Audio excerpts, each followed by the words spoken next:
Sa ating lahat, Team EDC, naway nasa mabuti po kayong kalagayan. So, unti-unti na nga po na totoo ang hula sa EDC. Alam nyo, kapag matatanda po yung nagsasabi, nagmamanifesting, ay tiyak po 100% na matutupad po ito.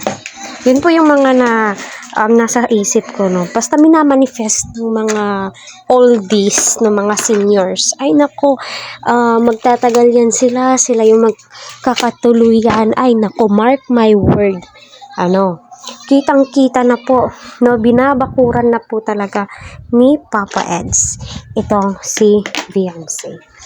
No, kaya masasabi mo, no, at no, deserve po ni Edu, no, ng babaeng mabait, responsable, masinop sa pera, matulungin sa magulang, family-oriented, lahat. Deserve po yan ni Eds. Bakit? No? Grabe ang bait ni Edu. Di nyo ba napanood yung sinabi ni Ate Edna? Si Edu daw ang mas may pinaka malaking ambag sa pabahay ni Kuya Val, doon sa landing pad. 'Di ba? So, masasabi mo po talagang wow, blessing po talaga, no. Blessing po si Kalingap Edu sa mga senior, sa lahat, no. Kaya marami ang nagmamanifesting. No, kahit ako minamanifest ko na naway talaga na sila magkakatuluyan. Kaya hindi ako naniniwala sa mga sabing vlog lang. Hindi na po yan vlog para sa akin kasi iba na, no.